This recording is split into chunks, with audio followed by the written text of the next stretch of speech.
Hi friends, welcome to BS information channel. మన ఛానల్లో 1000 subscribers complete అయ్యారు. Thank you. ఇదంతా కూడా మీ యొక్క సపోర్ట్ వల్లే. ప్రతి ఒక్కరూ చూసి వీడియోస్ చూసి అందులో ఉన్నటువంటి ఇన్ఫర్మేషన్ తెలుసుకోవాలనేటువంటి ఉద్దేశంతో ఈ ఛానల్ పెట్టడం జరిగింది. ఇప్పటికి 1000 సబ్స్క్రైబర్స్ కంప్లీట్ అయ్యారు. యాక్చువల్లీ ఈరోజు టాపిక్ వచ్చేసేటప్పటికి మనకి ట్రాన్స్ఫార్మర్స్ కానీ, యూపీఎస్ఎస్ కానీ, జనరేటర్స్ కానీ వీటిల్లోని యాక్చువల్గా అడిగారు, మన సబ్స్క్రైబర్స్ కూడా అడిగారు, మెసేజ్ చేశారు.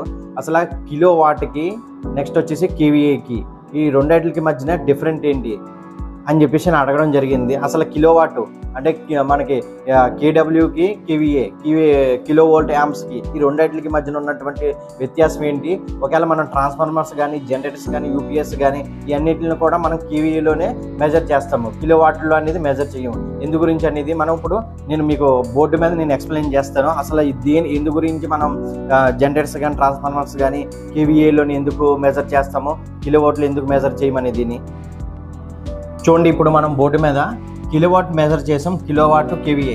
అసలు మనం అనుకున్నటువంటి సబ్జెక్ట్ ఏంటి, అసలు ట్రాన్స్ఫార్మర్స్ కానీ, జనరేటర్స్ కానీ, లేకపోతే యూపీఎస్ వచ్చేసేటప్పటికి మనం కేవీఏ, ఈ కేవీఏలో ఎందుకు మెజర్ చేస్తాము అనేటువంటిది మాట. కిలోవాట్లు ఎందుకు మెజర్ చేయము. యాక్చువల్గా కిలోవాట్ అనేది వచ్చేసేటప్పటికి మనకి ఇది రియల్ పవర్ మాట. అంటే మనం ఒక మోటార్స్ కానీ, లేకపోతే ఒక పంప్స్ కానీ, ఇలాంటివి మనం ఒక లైట్ కానీ, ఒక ఫ్యాన్ కానీ ఏదన్నా మనం తీసుకునేటప్పటికి దాన్ని వాటేజ్లో తీసుకుంటాం అన్నమాట. అంటే అది రియల్ పవర్. ఒకవేళ ఒక మోటార్ తీసుకుంటే కనుక అది 1 HP మోటారు, లేకపోతే అది వచ్చేసేటప్పటికి 746 వాట్స్ మాట. యాక్చువల్లీ ఈ సబ్జెక్ట్ మనం తర్వాత చెప్పుకుందాం. యాక్చువల్లీ మనం దీన్ని కిలో వాట్లోకి వచ్చేటప్పటికి మనం వాటేజ్లోని మెజర్ చేసుకుంటాము. ఇది మనకి కేవీఏ, ఈ కేవీఏలోకి వచ్చేసేటప్పటికి ఇది వచ్చేసేటప్పటికి మనకి ఎపిరెంట్ పవర్ వస్తుంది అన్నమాట. అంటే ఈ ఎపిరెంట్ పవర్లోకి వచ్చేసేటప్పటికి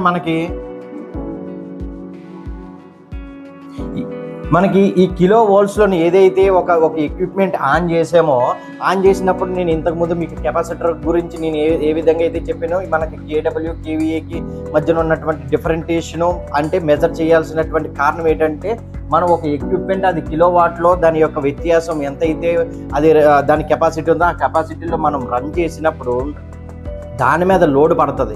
ఆ లోడ్ పడినటువంటి సందర్భంలోని దాంట్లో రెసిస్టెన్స్ పవర్ అనేది, వోల్టేజ్ అనేది డ్రాప్ అవుతుంది. ఆ డ్రాప్ అయినప్పుడు అప్పుడు ఏదైతే లాసెస్ ఉన్నదో ఆ లాసెసే అపిరెంట్ పవర్ అన్నమాట. ఈ అపిరెంట్ పవర్ని మనం కాలిక్యులేట్ చేసి ఈ లాసెస్ని ఇంక్లూడ్ చేసుకొని దాన్ని డిజైన్ చేయడం జరుగుతుంది అన్నమాట. అందుకే మనం ఒకవేళ ఎగ్జాంపుల్గా మనకు ఒకవేళ 100 KVA ట్రాన్స్ఫార్మర్ తీసుకుంటే గనక ఈ 100 KVA ట్రాన్స్ఫార్మర్లోని మనం దీని మీద ఎంత కిలోవాట్ లోడ్ వేయచ్చు, లేకపోతే ఎంతవరకు వేయచ్చు అనేది కనుక ఇది ఇంక్లూడింగ్ లాసెస్తో తీసుకున్నటువంటి మెజర్మెంట్ మాట. ఇప్పుడు దీని మీద మనం ఎంత కిలోవాట్ వరకు ఒకవేళ ఎక్విప్మెంట్ మనం ఒక బిల్డింగ్లో ఉన్నటువంటి ఎక్విప్మెంట్ అన్ని కాలిక్యులేషన్ చేస్తే కనుక మనకి ఎంత కెపాసిటీ ట్రాన్స్ఫార్మర్ కావాలి, లేకపోతే ఎంత కెపాసిటీ జనరేటర్ కావాలి అని అనుకునేటప్పుడు మనం యాక్చువల్గా ఒక చిన్న ఇండస్ట్రీ అయితే కనుక అందులో ఉన్నటువంటి మోటార్స్ ఒక 10 మోటార్స్ ఉన్నాయి. అవి వచ్చేసేటప్పటికి ఒక్కొక్క మోటార్ వచ్చేసేటప్పటికి 3 కిలోవాట్ 4 కిలోవాట్ ఇలాగంటి మోటార్స్ ఉన్నాయి, ఫ్యాన్స్ ఇన్ని ఉన్నాయి, లైట్స్ ఇన్ని ఉన్నాయి. ఇలాగ అన్ని కాలిక్యులేట్ చేసేటప్పటికి అక్కడికి వచ్చేసేటప్పటికి అదొక ఆ మొత్తం కాలిక్యులేట్ చేసేటప్పటికి మనకి అక్కడికి వచ్చేసేటప్పటికి టోటల్ మనకి కిలోవాట్ ఎంత అని ఉండొచ్చు అనుకుంటున్నారు. యాక్చువల్గా ఎగ్జాంపుల్గా చెప్తుంది అనమాట. ఒక చిన్న ఇండస్ట్రీలో కనుక మనం అక్కడ ఉన్నటువంటి లోడ్ కాలిక్యులేషన్ అంతా చేస్తే కనుక అక్కడ ఎగ్జాంపుల్గా ఒక 60 కిలోవాట్ వచ్చింది. ఇప్పుడు ఈ 60 కిలోవాట్ లోడ్ ఆ బిల్డింగ్లో ఉన్నది కాబట్టి ఇప్పుడు మనం ఒకవేళ ట్రాన్స్ఫార్మర్ రికమెండ్ చేయాలి అని అనుకుంటే కనుక దీనికి 60 ఉన్నది కాబట్టి దీనికి ఎంత కిలోవాట్ చేసుకోవాలి, ఎంత కేవీఏ ట్రాన్స్ఫార్మర్ కావాలి అని అనుకుంటే కనుక ఎగ్జాంపుల్గా మనం 100 అనుకున్నాం కదా, ఈ 100కి చూడండి 100 ఇంటూ 0.8 మాట. ఇది మనకి పిఎఫ్. ఇది ఏదైతే కేవీఏలో మనకి అపరెంట్ పవర్ మనం ఏదైతే లాస్ అవుతుందని చెప్పేసి అని అనుకుంటున్నామో ఆ లాస్ మనం ఈ 0.8 అనేది పిఎఫ్ మాట, లాస్ అవుతున్నటువంటిది మాట. ఇప్పుడు ఈజ్ టు మనం 80, ఈ 80 అనేది 80 కిలోవాట్ మాట. అంటే ఒక 100 KV ట్రాన్స్ఫార్మర్ మనం తీసుకుంటే అందులోని మనకి లాసెస్ ఇంక్లూడింగ్ లాసెస్ యాడ్ చేసుకుంటే కనుక మనకి 100 KVA వస్తుంది అన్నమాట.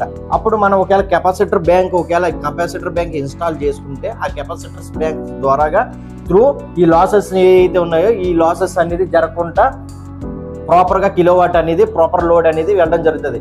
కాకపోతే అన్ని చోట్ల కెపాసిటర్స్ బ్యాంక్స్ పెట్టరు, అన్ని చోట్ల అనేది ఎక్విప్మెంట్ ప్రాపర్గా రన్ అవ్వదు. అలాంటి టైంలో ఏదైతే లోడ్ అనేది వోల్టేజ్ అనేది డ్రాప్ అయ్యి అక్కడ అనేది మనకి ఈ కేవీ ఏదైతే లాసెస్ ఉన్నదో ఆ లాసెస్కి వచ్చేసేటప్పటికి మనం ఇంక్లూడ్ చేసుకొని తీసుకోవడం అన్నమాట. దాని గురించే మనం కేవీఏలోని రిఫర్ చేయడం జరుగుతుంది. ఓకేనా ఫ్రెండ్స్, ఇది మీకు ఏ కంపెనీ అయినా సరే, ఏ ఇండస్ట్రీ అయినా సరే మనకి ట్రాన్స్ఫార్మర్ కానీ, జనరేటర్ కానీ, నెక్స్ట్ వచ్చేసి యూపీఎస్ కానీ కేవీఏలో ఎందుకు మెజర్ చేస్తున్నామంటే, ఈ కేవీఏలో మెజర్ చేయడం గల కారణం ఇది kilowatt load, entire total load తీసుకునేటప్పుడు ఇది రియల్ లోడ్ మాట, రియల్గా ఉంటుంది. నెక్స్ట్ ఈ రియల్ లోడ్లో మనం లోడ్ వేసినప్పుడు వోల్టేజ్ డ్రాప్ అయిపోతున్నప్పుడు అందులోని మనకి అపరెంట్ పవర్, మన పవర్ తగ్గిపోతుంది అన్నమాట. అది ఏదైతే వోల్టేజ్ డ్రాప్ అయిందో తగ్గినప్పుడు దాని యొక్క వాల్యూ మనం కాలిక్యులేట్ చేస్తే కనుక అందులో మనం దాన్ని కేవీఏలో తీసుకుంటాం అన్నమాట.